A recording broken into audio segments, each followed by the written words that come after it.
Hello, everybody. Here we are at Hudson Media Group, and I'm John Heides of Hudson County View, and we're going to do the Ward E City Council debate for Jersey City here today. So we have all the candidates on the ballot in here, which is very fortunate, and I'm very happy you were all able to make it. Thank you for giving us your time. And without any further ado, we're just going to start from left to right. So Elena, then Stacy, then Dan, then Alex, then Ryan. And just a quick recap if you guys weren't familiar, and for everyone watching you may not know, we're going to do 60-minute intros and outros as well as question responses, 30-second rebuttals if anyone wants to use that time. And without any further ado, we'll start with Elena Little. Thank you, everyone, for being here today. Thanks to the Hudson Media Group for hosting. My name is Elena Little, and I'm proud to run as the progressive candidate for Ward E. When I first moved to Jersey City, I was fresh out of school, had just gotten my first environmental engineering job, and I was able to rent an apartment a 5-minute walk from the path with a roommate, 2 bedrooms, for $1,600 a month. That kind of apartment doesn't exist in Jersey City today, and that was only a little over 11 years ago. Rents have been skyrocketing, property taxes, likewise, with no corresponding improvement in city services. Our city is lacking in green spaces, we're not near where we need to be in terms of achieving Vision Zero, and our politicians are stuck in the status quo. That's unacceptable. I'm running with James Solomon for mayor because together we're going to build a Jersey City that puts everyday people first. We're going to build real affordable housing, we're going to stabilize our property taxes, and we're going to hold corporations accountable. And we're the only team that's pledged not to take contributions from real estate developers. Not because we're opposed to development, we're not, but because we want to be able to remain unbiased and fight for a deal that works for everyday residents of Jersey City. When we talk to everyday people in Jersey City, their desires and needs, stable and predictable property taxes and rents, quality public schools and parks, improvements to our infrastructure and mass transit, these don't sound like they should be a pipe dream. And that's what we're fighting for, not big corporate donors. And that's the kind of council person that I'm committed to being for you. Thank you. Thank you. Appreciate it. Stacy, go right ahead when you're ready. Hi, my name is Stacy Lawrence. I am currently a local fitness and yoga instructor. I have a background in tech as well as marketing, and I have made the decision to run for City Council in Jersey City's Ward E because I, along with many people that I know, I chose to run for City Council because I, like many people I know, are finding ourselves questioning what is it that our money is getting. We are seeing costs of living skyrocket with no noticeable improvement in public safety, in infrastructure. We can walk down Newark Ave and we are noticing a pronounced issue with homelessness in the city. And I would like to throw my hat in the ring in order to fix some of these problems that have plagued us for quite some time and don't seem to be getting any better. So if you were to vote for me, my platform is very much focused on housing affordability, public safety, infrastructure is sort of a sub-bullet of that. And I'm running as part of Team Ali for lower costs. All right. Thank you, Stacy. Dan, go right ahead. Thank you, John, and thank you to the Hudson Media Group for hosting this debate. My name is Dan Israel. I'm an award-winning reporter running with Team O'Day at 9C on the ballot for your next Ward E councilman.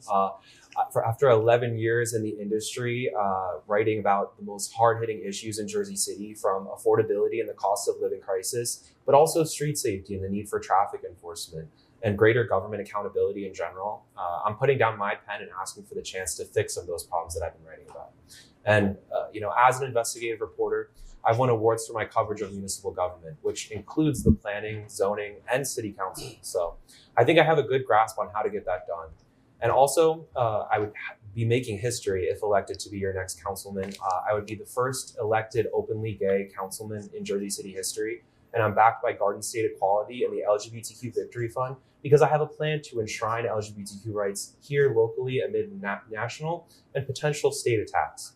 So with that, I'm asking you to help me build a Jersey City that's more equitable for everyone by voting for Dan Israel at 9C on November 4th. Thank you, Dan. Alex, please let us know a little about yourself here. Thank you. Thank you very much, Sean. My name is Alexander Hamilton. I've lived in Ward E for about 37 years, and I've always been a part of my community, and I built my life in Ward E. I got married there, I had a child there, and I first started the community by serving on the Hamilton Park Conservancy. After that, I became president of my condo association, which is just under 100 apartments, and I became a very responsible leader doing that. After that, I ran and served on the school board for 3 years, where I was able to accomplish many things, such as air conditioning in schools for children, clean drinking water, and making sure that the PS16 annex opened on Columbus Drive, so we were not basically busing our children all over the city, especially our young ones.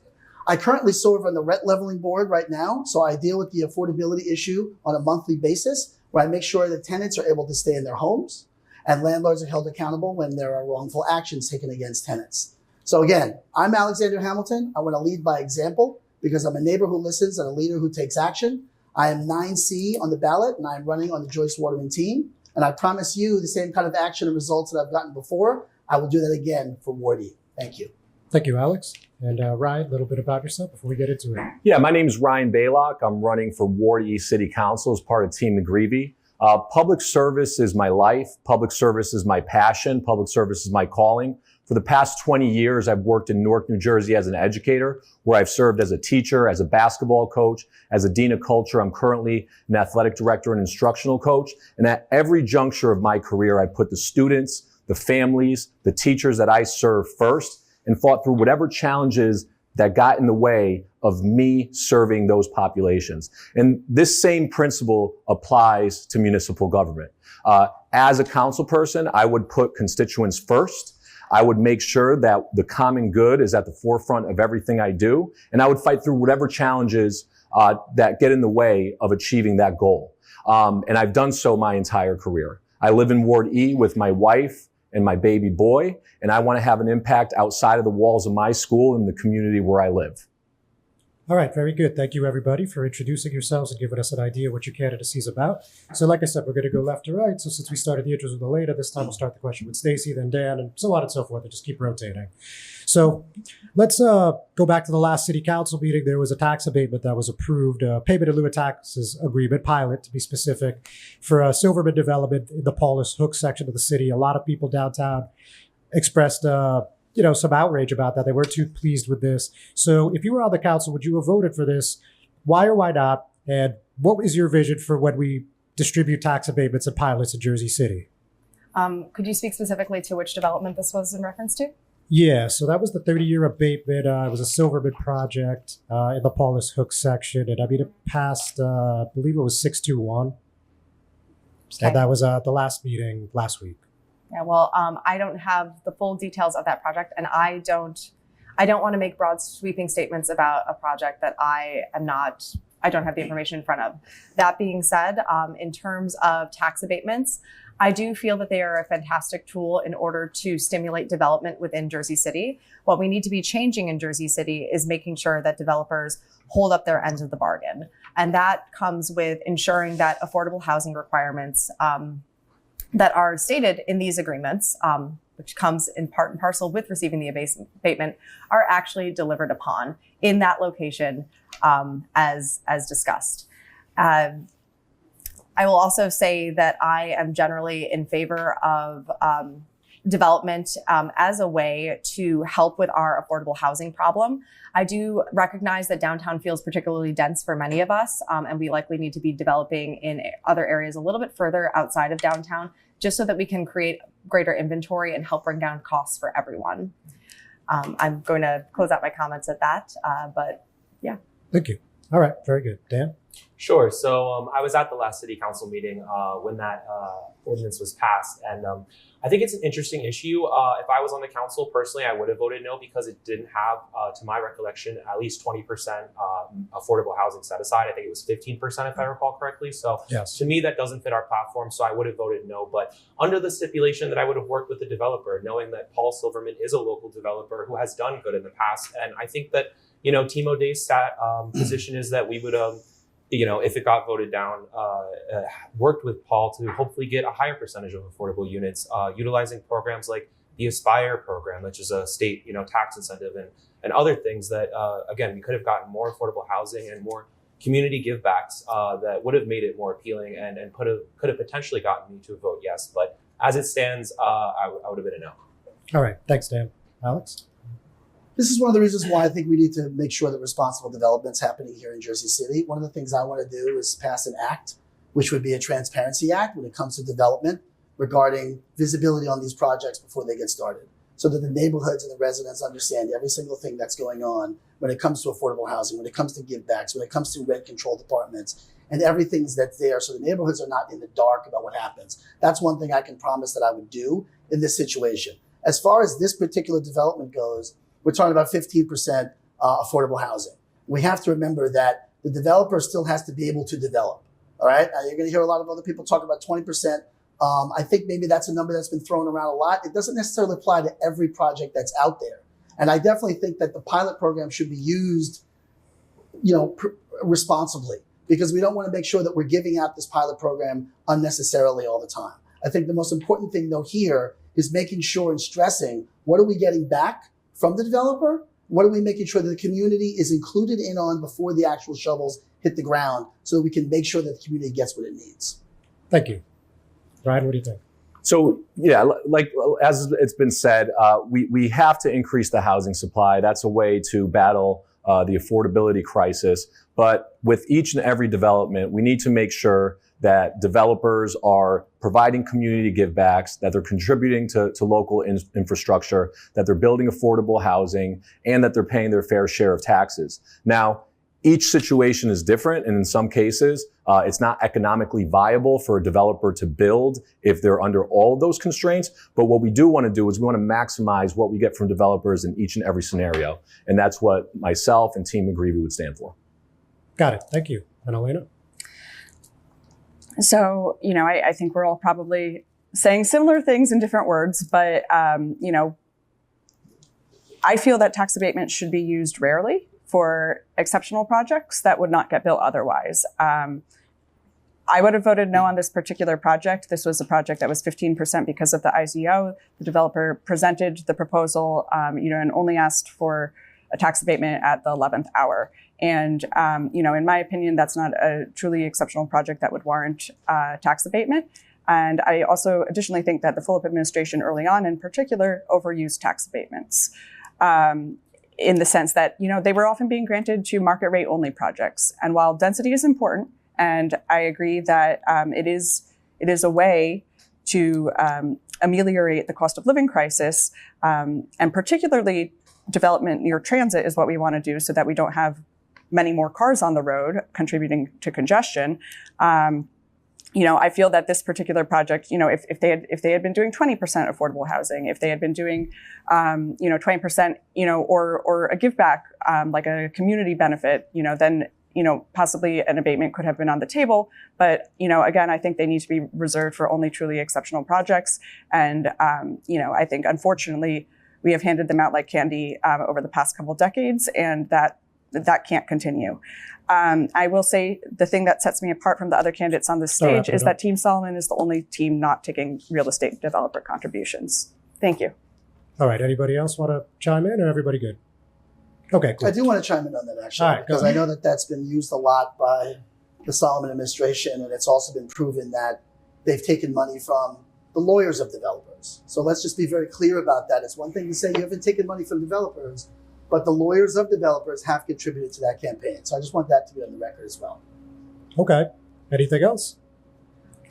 Can I respond? There are many large law firms that address, many different issues. And, to say someone that works for a law firm does something that pertains to real estate, sure. I mean, if you look at a law firm, there's many firms that do nearly everything under the sun that you can imagine. So, our pledge was that we are not going to take contributions from real estate developers. We have kept that pledge. And, I don't think, and I don't think a contribution from an attorney is going to affect our decision-making process in any way whatsoever. All right. Well, to be fair, I do think it's a little disingenuous to say you're not going to take any money from developers, but take money from the people all around them and in their immediate vicinity. And I think that's, to Alexander's point on that. I think, again, there's even been articles about it, about your campaign and Solomon's campaign taking money from, real estate agents and other people associated with that. So in my opinion, again, I know you're saying you don't want to take developer monies, but at the end of the day, we can't work against developers. We have to work with them to ensure that Jersey City is being built affordable, because I guarantee you, if you take that antagonistic approach towards developers, it's not going to work and result in a Jersey City that's truly affordable for everyone. Okay. Stacey, you had a point? I was honestly going to echo some of what Dan said. The Team Solomon team likes to almost make developers seem like the villain, but they're actually going to be the ones that help to solve the housing crisis here in Jersey City. So that's something that I would encourage voters to be considering. I did also, am I allowed to pose questions to other candidates? You can, doesn't mean they'll answer, but. Curiosity in terms of defining the phrase exceptional projects, providing a little bit more clarity, I think would be helpful for voters. Yeah, I mean, I think every project is different, right?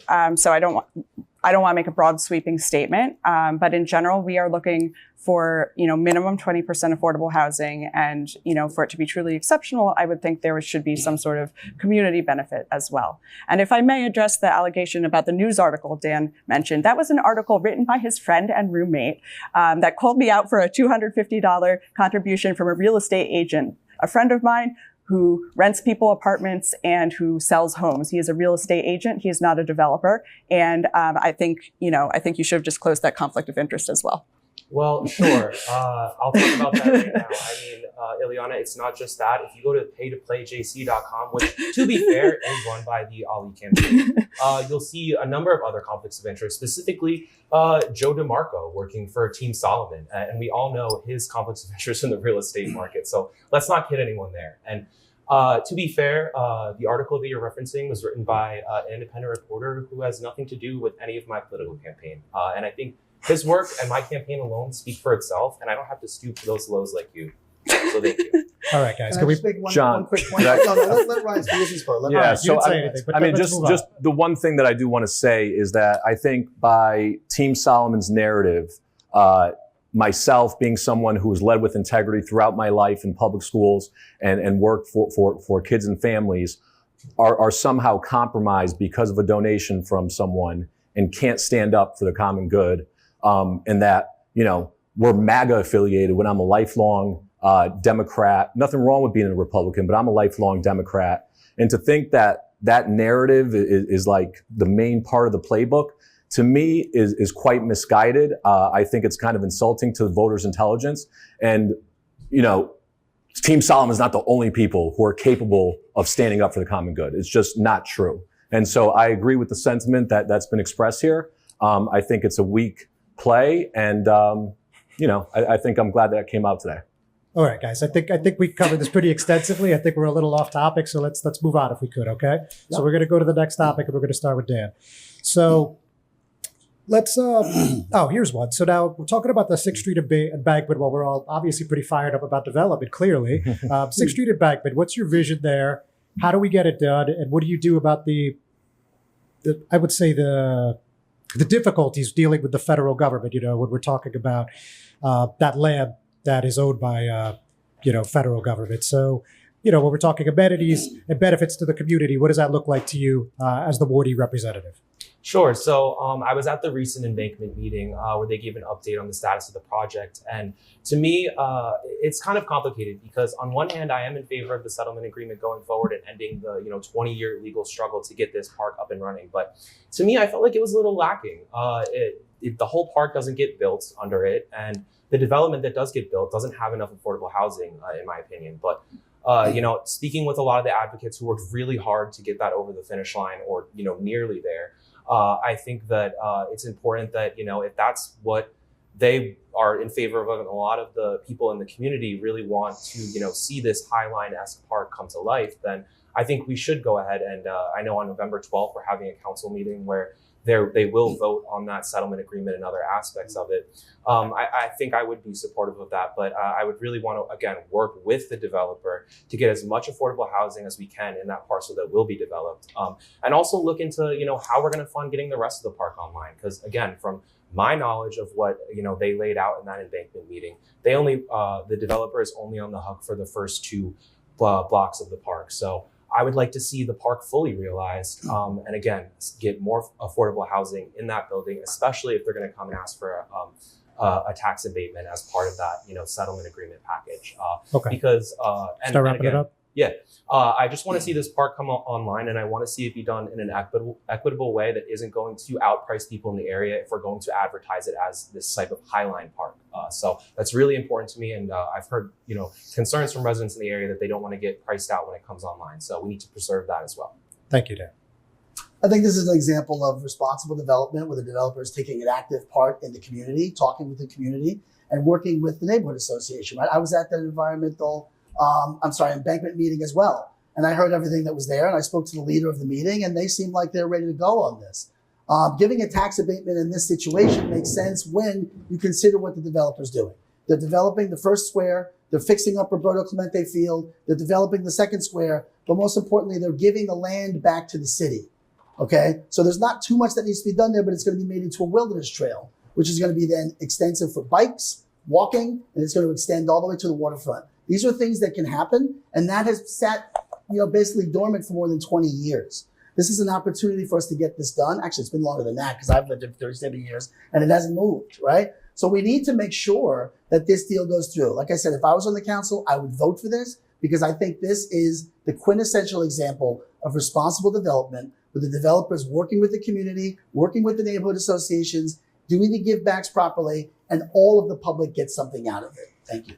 Thanks, Alex. Right? Yeah, I'm glad that we're making progress. I think what the Embankment Coalition has done over the years is truly remarkable. And I think we need to get this project across the finish line. And I also think that we need to keep the majority of the trail as planned to be wild, to be wilderness. And I'm hoping that this gets done.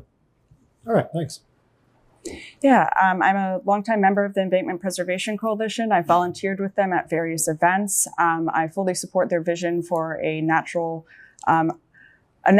elevated path, majority passive recreation, ultimately to connect into the East Coast Greenway and hopefully up through the Bergen Arches as well. So I've been a strong proponent of the Embankment Preservation Coalition's vision. I know they've been fighting this since I was a very young child. They've been fighting this for probably going on 30 years now. And we gotta get this done. This is an example of something that would be an exceptional project. Now, do I think it is perfect? No, but do I think we should pass up this opportunity if they can reach a settlement agreement? Do I think we should pass up this opportunity when we have been asking for a park in this part of downtown for almost 30 years? I do not think we should pass up this opportunity, and I will be speaking at City Council in support of this. Thank you. Stacy? I am also in favor of moving the embankment project forward. Those who have been working really hard on this have been working for entirely too long to get this vision made into a reality. I do feel that if we are, working with developers and there is going to be a housing component to that we do need to ensure that there is affordable housing baked into this project. I am also in favor of having kind of like the extensive wildlife trail that would provide the opportunity to connect and provide transit recreation options throughout town.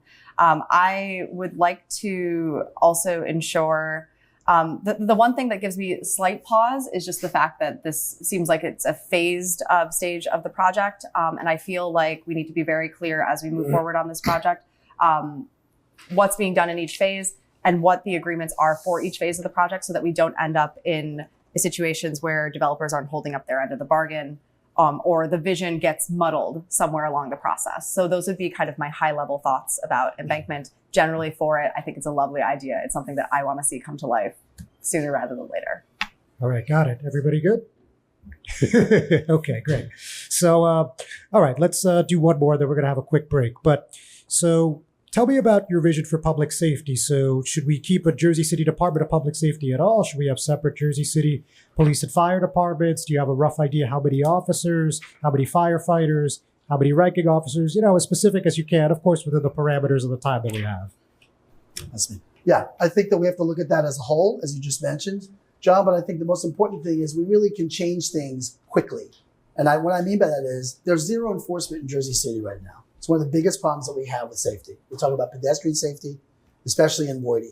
It's a major problem. I think we can just redeploy police officers in a way where they're paying more attention and trying to catch people who are breaking simple rules and laws when it comes to traffic and public safety. We have too many e-bikes that are not in bike lanes. We have too many cars that are running stop signs. We've had accidents with people, and we don't want that to continue. So what we really need to do is make sure that we put police in places where they're actually enforcing the law so that we can change behavior.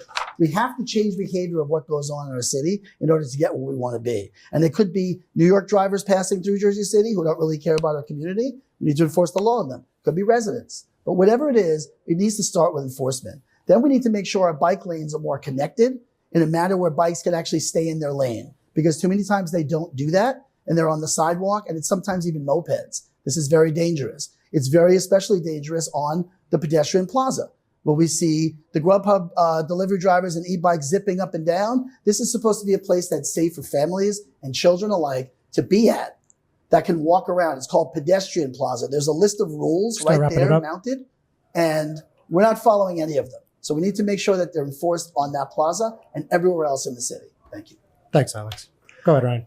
Yeah, I think that we need to break up the Office of Public Safety. So we have fire and police under one branch, and then we have parking under its own branch, 911 and OEM under its own. However, if that does take a toll on redundancies in the budget, we might have to reconsider. But I think that's the way to make this work best. When I first came into this, I understood that I really need to be able to work with and influence the police force in order to get the job done. And so I talk to police officers all the time. And when I ask them about their pain points, they don't feel like they're motivated by current leadership. But then also they have way too high of a call volume for the number of officers that they have. So we do need to increase the number of police on the force. We also need to establish a traffic bureau in order to enforce the rules when it comes to traffic. We need to build an auxiliary police force to stop Holland Tunnel cut through traffic and prevent left turns along Christopher Columbus Avenue. And all of these things have to happen consistently. It can't just be something that happens one day. It can't be me emailing the police department and saying, hey, we need more patrols, and they do it once. It needs to be consistent. That's how you influence behavior. And that's going to be a priority of mine to make sure that, one, I'm supporting the police department, but then two, that I'm also holding them accountable and being consistent after providing that support in that respect. Appreciate it, Ryan.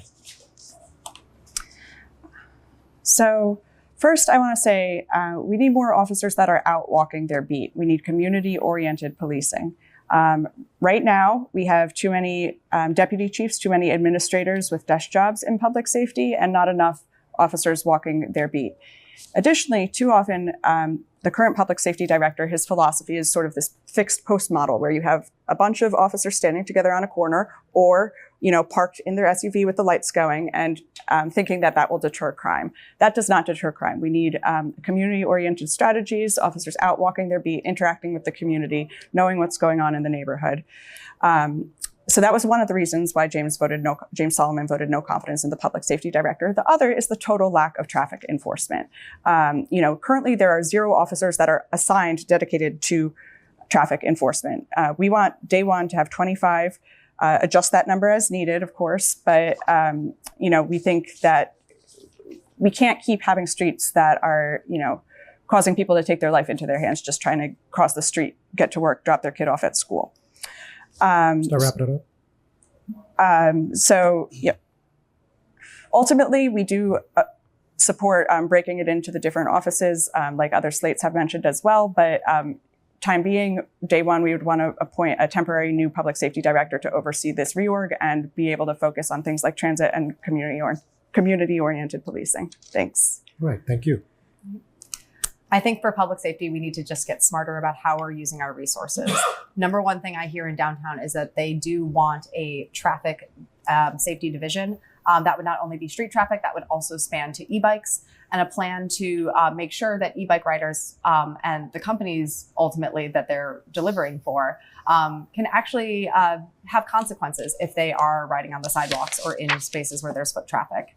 Other things that sort of relate to that broader idea is making sure that officers have a little bit more freedom to move around. I've spoken with some officers myself as well, and there's sort of a culture right now, I believe it's the fixed post model that Elena mentioned, where they do stay in one place. And the bigger problem with that is if a resident comes up to them and says, hey, there's a problem here, they're not even responding to that. I don't know if they're radioing back or what's going on, but I've experienced this firsthand myself. Other people have. I think having a traffic division would instill more trust in our public safety, because at least they would be addressing the thing that downtown needs the most.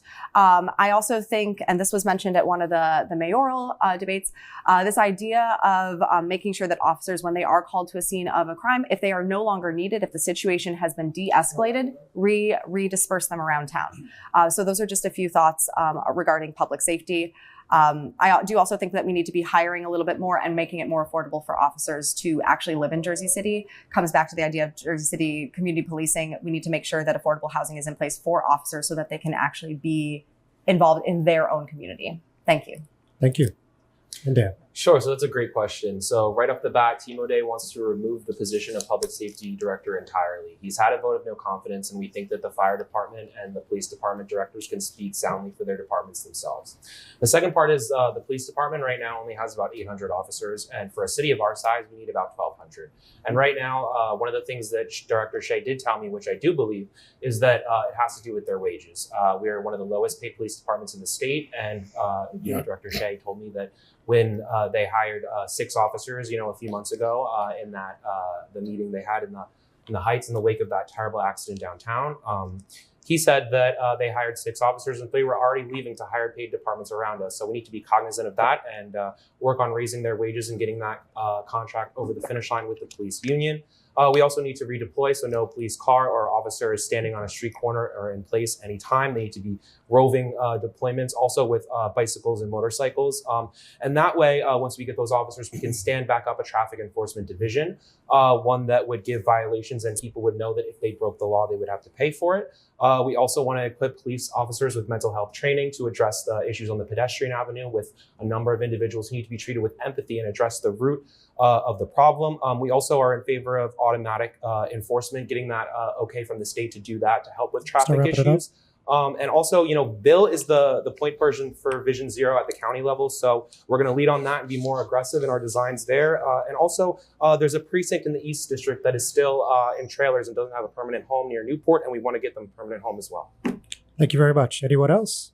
Go ahead. I just want to say also the city has to do its part. When we make changes in the city, especially traffic patterns or things to make things safer for people, we need to make sure that the city follows up on that. There was a traffic study done on 9th Street, and there's a no left turn to get onto Marion Boulevard to go into the tunnel.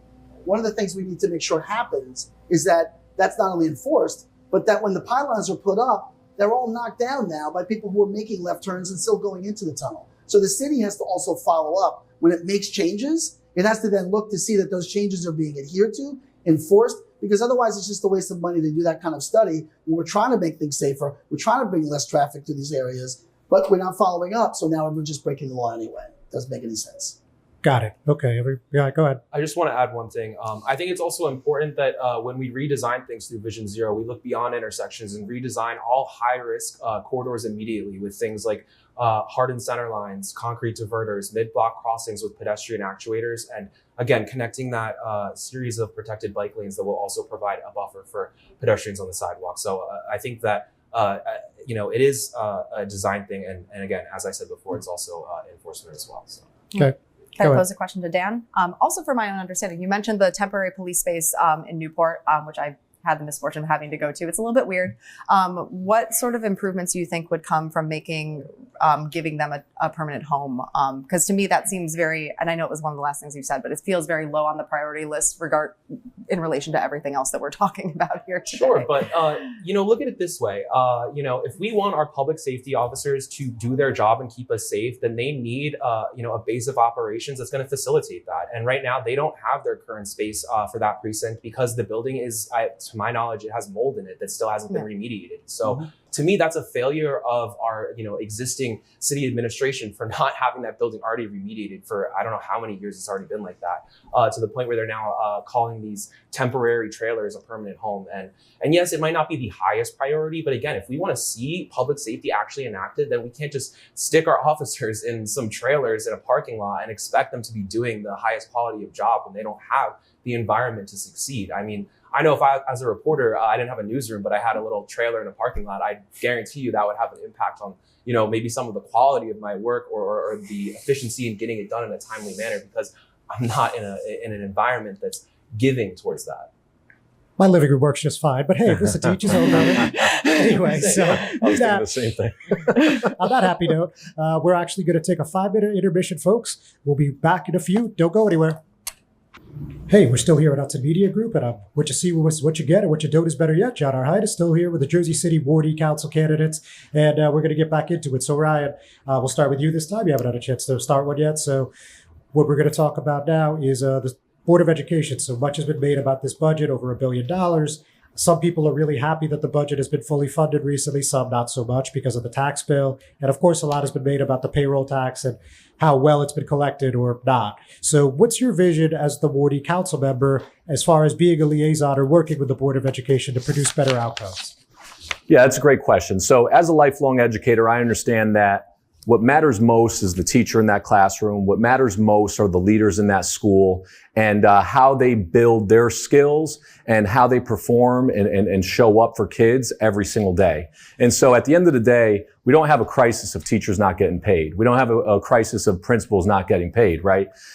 We need to figure out how to make sure that they're doing excellent work, which I've done throughout my career as an educator. And what we need to do is we need to make sure that there are clear rubrics and evaluation systems that teachers are measured on every single quarter at least. Also that we have instructional coaches who are able to teach teachers how to get better and support them in achieving that. And then ultimately, if teachers can't meet the expectations, pushing them out in whatever means that we have. And so at the end of the day, my focus is what's happening inside the schools, what's the level of instruction, what's the level of leadership, because I've been in great schools my entire career and I know how to get it done. And so that's where I would come to solve this problem from that angle.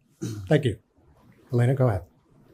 So first of all, I want to say I think educating the public is one of the most important functions a government can have. I'm a product of New Jersey public schools. My mother was a public educator for many years in New Jersey, so this is near and dear to my heart.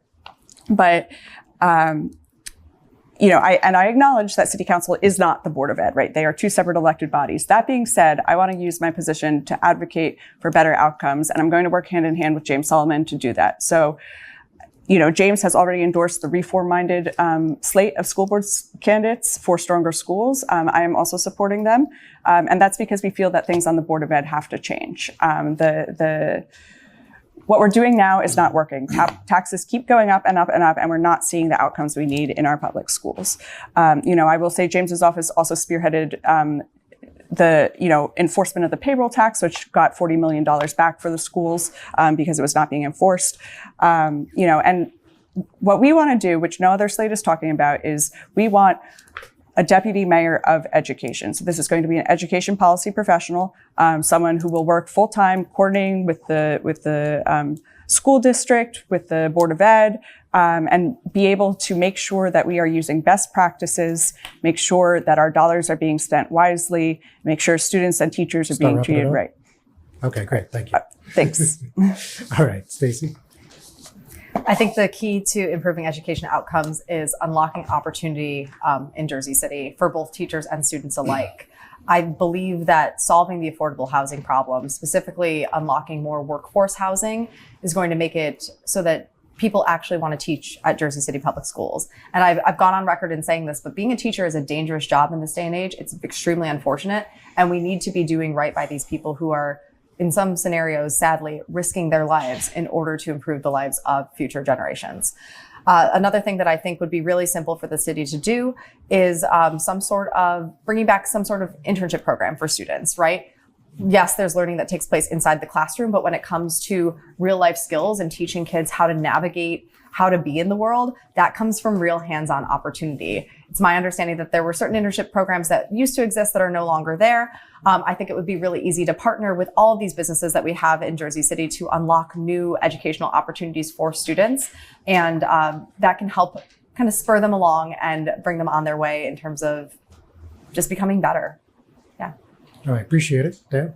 Sure. So, as the next Ward E City Council person, I will work with the Board of Education, fully cognizant of that separation between our two elected bodies. But we need to address the root of the problem, which is the $250 million funding gap that our Board of Education currently lacks. And we need to work with them to fight for a better school funding formula from the state. Right now, we don't receive enough state aid.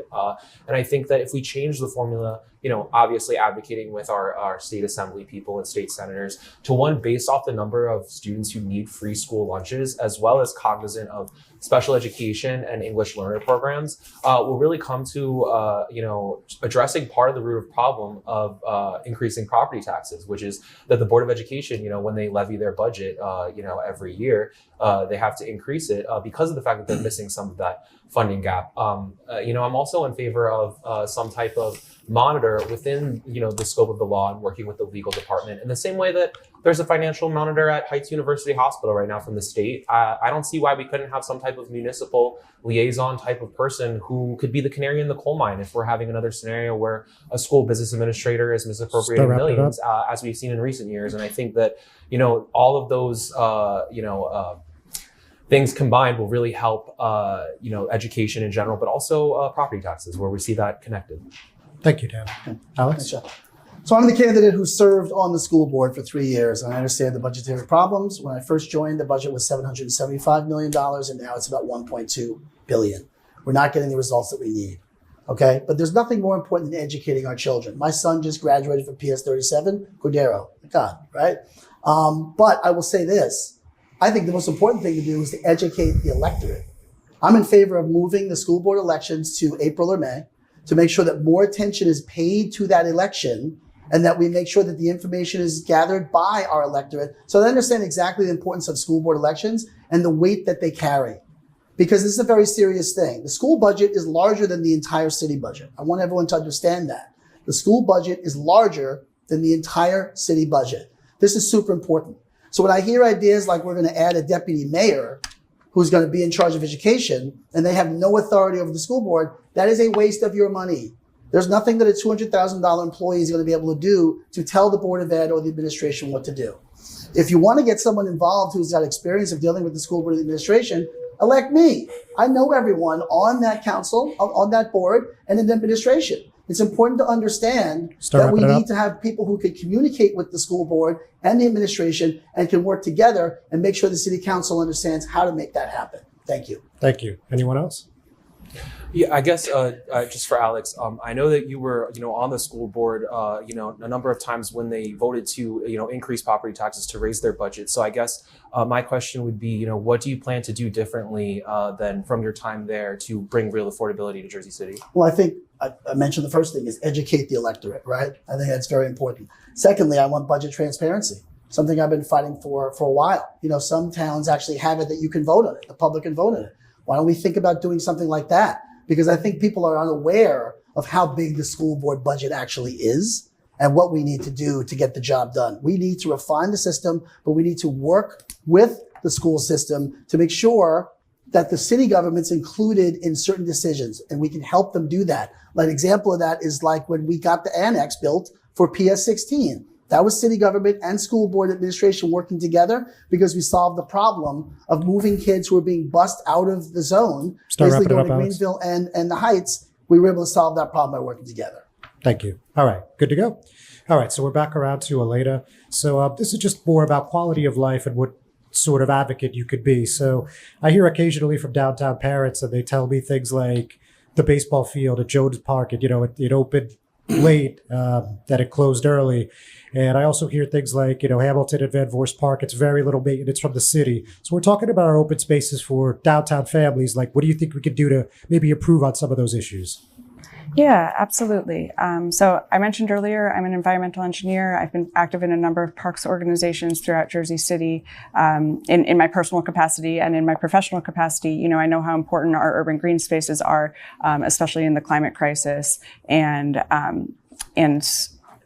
for our physical and mental health, really, for the health of our communities. So I will absolutely be making supporting our parks a priority, making sure that, again, that we're just following up on the little things, right? Like dotting the I's, crossing the T's. Like we, you know, I was walking past the new 16th Street Park recently, and you know, there were a bunch of people wanting to play pickleball at 8 a.m. on a Saturday, and it wasn't open yet, and it was still locked for the night. So I actually, you know, I called, I asked about this, and you know, and they started opening it a little bit earlier. But like, you know, it's just the attention to detail, I think, has sometimes been lacking in this city, and you know, I want to see that improve. So you know, making sure that you know, the grass is there, that the fields are open when they need to be open, when people are trying to use them. You know, just making sure that quality of life is a real priority. Thank you.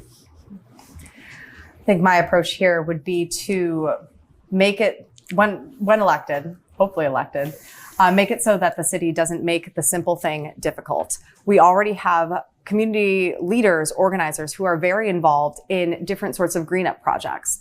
For instance, someone spoke with me yesterday, and biggest hurdle that they were encountering for their project was whether the city was going to provide mulch. That seems like a pretty obvious, and this was for Enos Jones Park. So it seems like a pretty obvious thing to just have the city give the very simple things to community volunteers that are already engaged, already willing, already mobilizing in order to keep our green spaces nice. I'm trying to think if I have another thought to sort of add on that. Another idea, and this wasn't my idea, but someone expressed that keeping the grass nicer at certain park locations, we could do that by making sure that not all events are at one single park. There's a few parks that are a little bit more popular in downtown. And so by spreading the love and highlighting other areas of Jersey City, we can actually give that grass a chance to grow. Simple thing, but easy to do. We just have to exercise common sense on that front. Appreciate it. Sure. So when you're talking about, Van Voorst Park or Hamilton Park maybe not getting, as much love as they deserve, then my first thing would be to look at the contracts. And part of Team O'Day's platform calls for a more competitive, environment for professional service contracts like the ones that we're responsible for the maintenance of the park.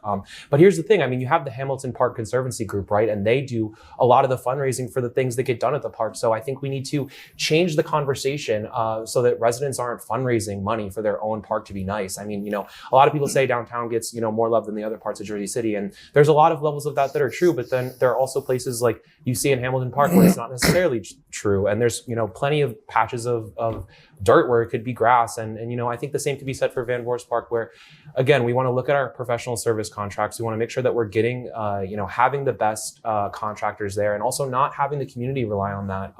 And we need to create more park space and plant more trees to expand our shade tree canopy and counter the urban heat island effect. And again, when we build more parks and we create them, especially through community givebacks, because they're not going to stop building, but we have to make it work for us and for everyone. So that means getting more parks built, more trees built, and making it easier for shade trees to get put up. I've spoken with residents who are trying to get a tree built in the little square of dirt in front of their house, and it's taking a while. So we need to cut through that bureaucratic red tape and just make Jersey City greener.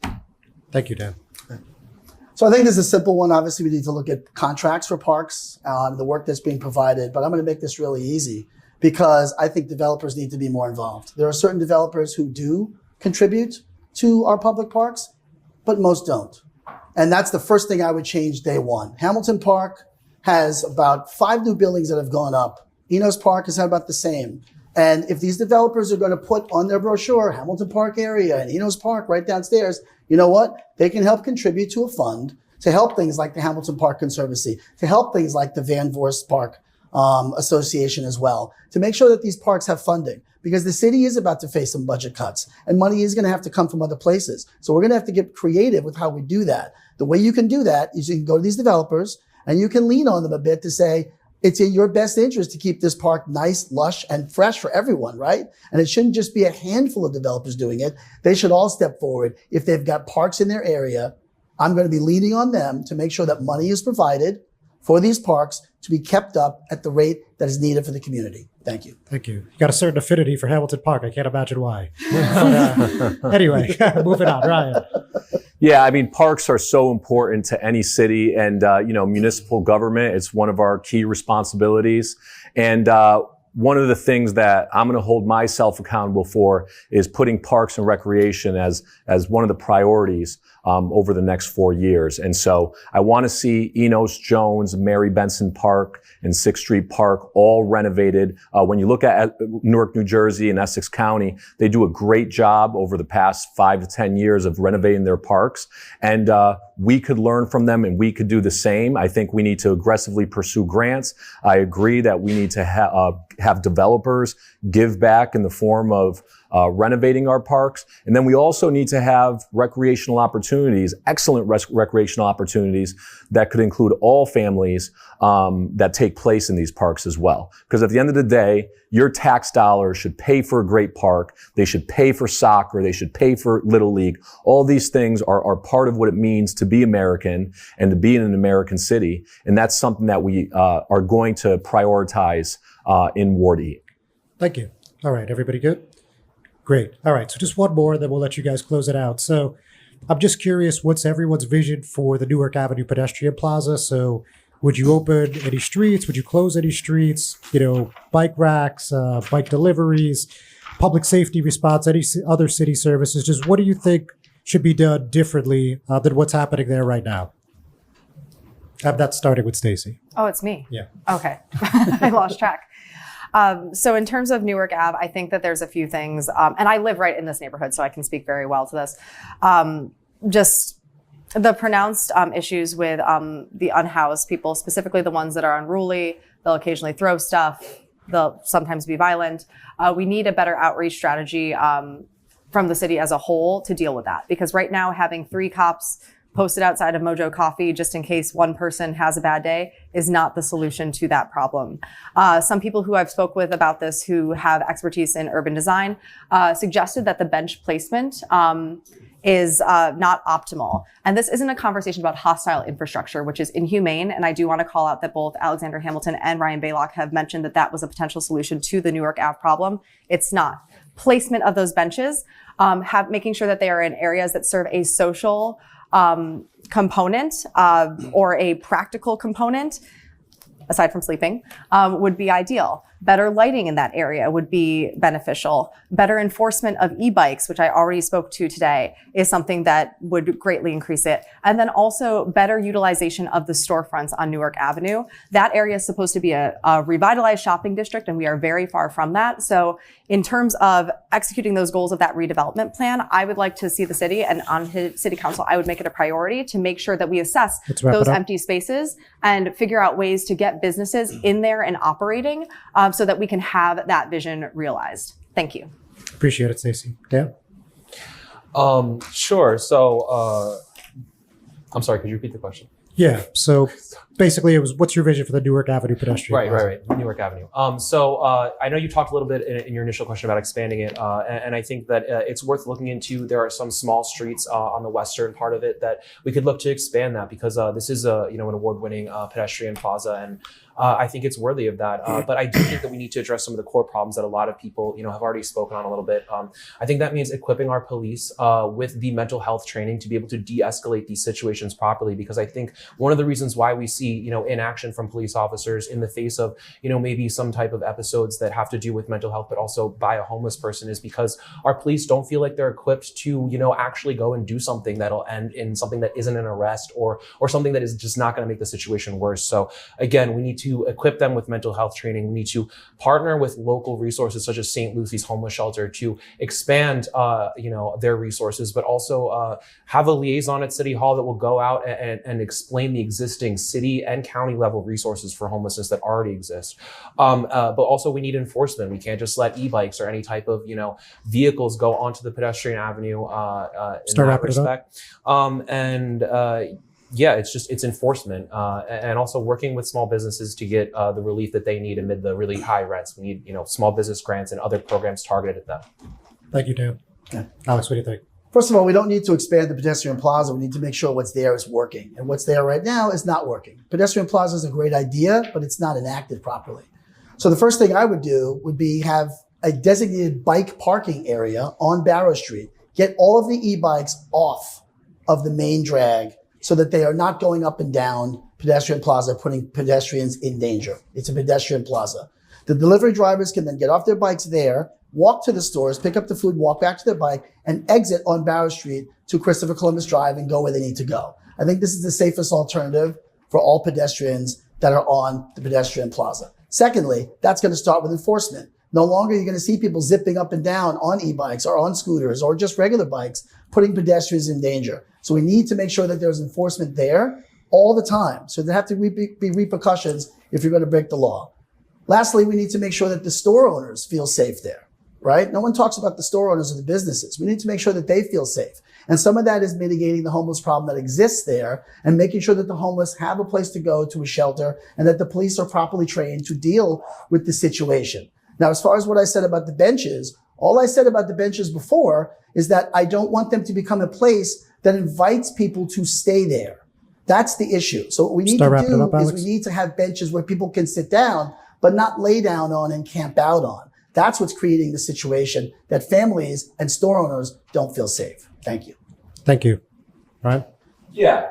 So, I wrote an op-ed delineating a plan for the pedestrian plaza, and that plan and all of my priorities come directly from the concern of voters, constituents, and business owners. I've been on emails with business owners in Council Solomon's office pleading for support in getting people to the police to come and move homeless folks who are sleeping in their vestibules. And the answer that comes back is they've asked the police department to do more patrols. And so what do you see? You see a patrol one day, and that's it. The other day I was walking down the pedestrian plaza and it was 7 a.m.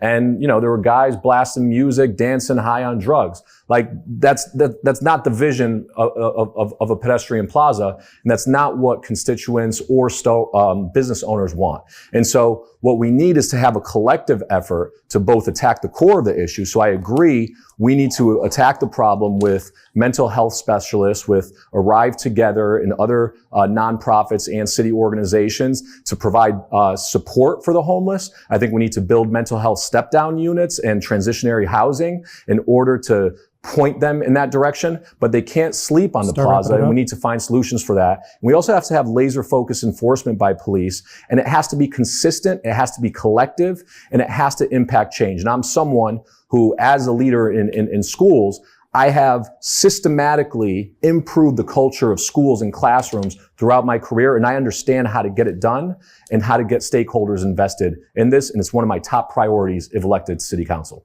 Thank you, Ryan. Thanks. Lena? So, like others have said, I think the pedestrian plaza was a great vision. I think the follow through is lacking, right? I support keeping the pedestrian plaza and potentially expanding in the future, but we want to make sure we're cleaning it regularly. We want to make sure the trees we're planting aren't dying, basic things like that. And then a lot of folks have talked about safety on the pedestrian plaza. And to that, I have 2 words: housing first. We realize that this is the data-backed solution to homelessness. We need supportive housing where people can get a roof over their head and get treatment for whatever they need. So whether that's mental health concerns, whether that's addiction counseling, we need all that in one place. So, because if you don't have a roof over your head and you're expected to catch a bus to different parts of the city to try and get the help that you need, you're not going to. That's how people fall through the cracks. And so we need dedicated teams of caseworkers, outreach workers.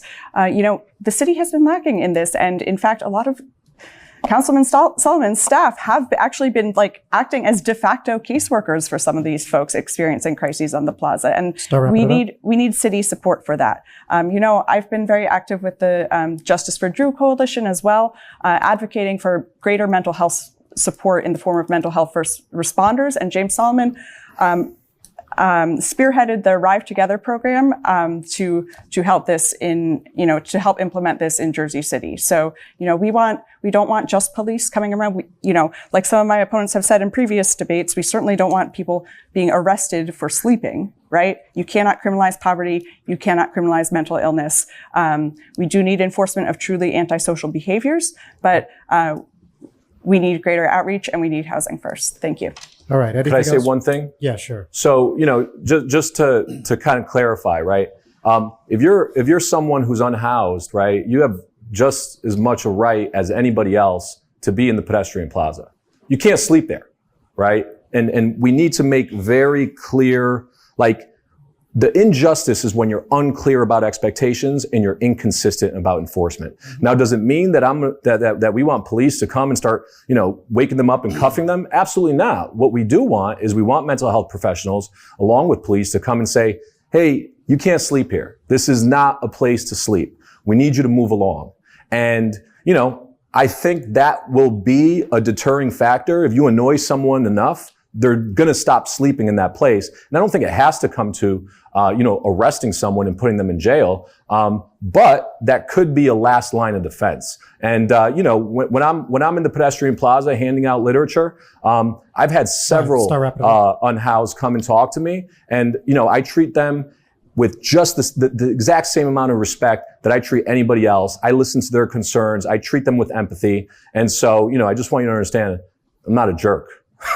That's an important clarification. Go ahead, Stacey. Yeah. So to that point, if they aren't sleeping there, I guess the question then becomes like, where do you propose that they sleep? Because here's the thing: if we clear them out and we just do the poke the bear solution in Ward E, or not poke the bear, I don't even know what I'm saying. If we keep it, just having that same conversation with them over and over again, either they're going to just keep coming back, or they're going to go to other parts of the city, and then we'll have that same conversation in city council when it's a problem in Ward A or Ward B or wherever they end up moving to. I also just want to speak a little bit to the hostile architecture thing. Hostile infrastructure, basically are benches that people won't sleep on. So you did say that you wanted to have hostile infrastructure in the space, Mr. Hamilton. Just wanted to clarify that. Again, this is a very complex problem to solve. And I do think that it is a housing first approach would be good. Yeah, I'll wrap it up. I do think that we need to be finding permanent solutions for these folks. Thank you. Dan had his hand up first. Sure. Yeah. No, I just want to, first off, I'll iterate that I'm totally against hostile architecture. It needs to, be an approach of sympathy and empathy and cognizant of, transitional housing and the need to utilize, local affordable housing trust funds to build, specific transitionary housing units in small, like I like to call them the idea of micro shelters, like little places where we can get, even if it's just 6 units, places for people to stay, attacking the root of the issue. But again, we can't resort to, anti-homeless architecture because it's inhumane and it's anti-human.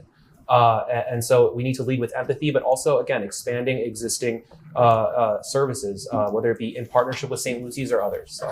Okay. Alex, you really wanted to say Obviously, something? we have to expand services. We need to take care of the homeless, but I really reject the whole hostile infrastructure comment that's being made here, because all I'm saying is we want to create a situation where people can sit down, where they can enjoy the pedestrian plaza. They can be there, homeless or otherwise, right? As Ryan said, sleeping is the only thing that we don't want. But my thing is a bench where you can sit down on is now hostile infrastructure. I'm not really understanding what that means. That doesn't make any sense to me. All I'm saying is we don't want people sleeping there. That's what I'm saying. I don't understand what that comment is about. I didn't mean to make this a hostile situation. We can talk more offline. We'll talk more about it, because that's ridiculous. I encourage everyone tuning in to Google hostile infrastructure. All right. Everyone punched themselves out. Everyone ready to close? All right. Very good. So we're going to start with Dan and then work our way down. Sure. So again, my name is Dan Israel. I'm an award-winning reporter who's been accoladed for his coverage of municipal government, including city council, zoning, and planning boards. And I'm running with Bill O'Day because we have a concrete, nuts and bolts, step-by-step plan to bring real affordability through encouraging the construction of affordable housing, not being anti-development. And we want to focus and really bring rent decreases and even, stabilizing property taxes, while also honing in on street safety and the need to bring real traffic enforcement here so that regardless of what your family looks like, you have a peace of mind crossing your crosswalk and on the sidewalk. And lastly, we need better government accountability. And that means things like cutting my salary by 20% once I become your next Ward E councilman, or shifting to a 4-year budget cycle so we're not scraping by every July to get out of the red and getting our budget approved as late as September. So again, if you want a team of people who really, truly care about Jersey City, unlike anyone else, vote for Daniel Israel, 9C, and the rest of Team O'Day on November 4th, Election Day. Thank you very much and have a great day. Thank you, Dan. Go ahead, Alex. I'm Alexander Hamilton. I'm running on Joyce Waterman's ticket, and I am position 5C on your ballot. I'm running because I'm not here to advocate. I'm running because I'm here to lead. And based on my past experience, I know that I'm capable of getting the job done. I delivered on the school board, whether it was new classrooms, fresh drinking water, or air conditioners. or voting against the budget and asking for more transparency. I've delivered on the rent leveling board when I faced the affordability issue like anyone else up here. But I actually had a hand to play in that by helping tenants stay in their homes and deal with landlords who aren't always doing the right thing. And I want to take that same leadership to City Hall because I want to make this my full-time position. I will be available to the public by making sure I go to neighborhood meetings, by making sure I knock on your doors, not to ask for votes, but to ask for your opinion. Because I believe the only type of government we need is inclusionary and also complementary to what neighborhoods and communities need. So on November 4th, vote for Alexander Hamilton, 5C, because I'm a neighbor who listens and a leader who acts. Thank you. Thanks a lot, Alex. Ryan? Yeah, my name is Ryan Baylock. I'm running for Ward E City Council as part of Team McGreevy. To me, title is not important. To me, what's most important is impact. So becoming a council person is not the most important thing to me. What's most important to me is having a positive impact as a leader here in Jersey City. And throughout my career, I've been a transformational leader who's had an impact on communities. And a transformational leader, they set an ambitious vision, they listen to stakeholders and strategically plan how to execute on that vision. If method A doesn't work, they go to method B. If method B doesn't work, they go to method C. And the only way in which you fail is if you give up.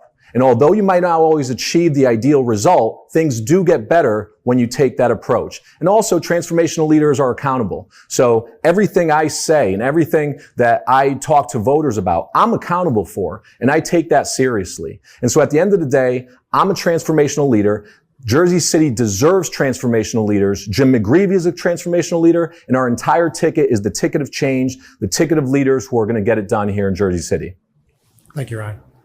Whenever you're ready, Elena. Thanks. Once again, my name is Elena Little. I'm running for City Council in Ward E, and I will be ballot position 7C. I'm running with Team Solomon because we need stable property taxes and rents. We need to build more affordable housing. We need to improve our infrastructure and mass transit. We need good public schools, quality public parks, basic city services that work, and an end to the culture of corruption in our politics. And you can trust that I'll be the council person who can deliver on the issues that matter, because I've already been doing this work. I'm the candidate who has knocked doors and spoken at city council meetings to protect tenants' rights and affordability, from inclusionary zoning to enforcing rent control to winning right to counsel and to regulating short-term rentals. I'm the candidate who has testified at Port Authority board meetings and collected letter signatures for improved pass service and increased off-peak frequency. I'm the candidate who has spoken at countless city council meetings and community meetings to protect pedestrian safety. When I was president of Harsmith Cove Association, I advocated for the stop signs on Erie Street and Cole Street, and Councilman Solomon got them put in. I've been advocating for safer streets, for years, and that's why I've earned the Streets PAC endorsement. I'm the candidate who has shown up time and time again to testify and rally in support of protecting Liberty State Park and the embankment. I'm the candidate with the experience to bring our flood mitigation infrastructure into the 21st century. I'm the candidate who has fought tooth and nail to stop the widening of the I-78 Turnpike extension, which is projected to bring an additional 100,000 vehicle miles traveled per day into our communities. And I'm the candidate who has spoken out and shown up to keep ICE out of our city and stood with working class people to demand fair treatment. And that's why I've been endorsed by the Working Families Party. And once again, I'm the candidate who hasn't taken any money from real estate developers, so you can rest assured that I will work every day for my constituents. Thank you. Thank you. And Stacy, please, we'd love to hear from you. Again, my name is Stacy Lawrence, and I am running for Ward E City Council. I am a person just like you who really enjoys solving difficult problems. And that is one of the reasons that you should vote for me. I am here to serve you. And I am here to make it so that we can all see a future for ourselves in Jersey City. I mentioned earlier, myself, a lot of folks, it's become increasingly difficult for us to maintain our quality of life with what we are facing in terms of affordable housing and also the lack of public safety, just making it unpleasant to be living in town.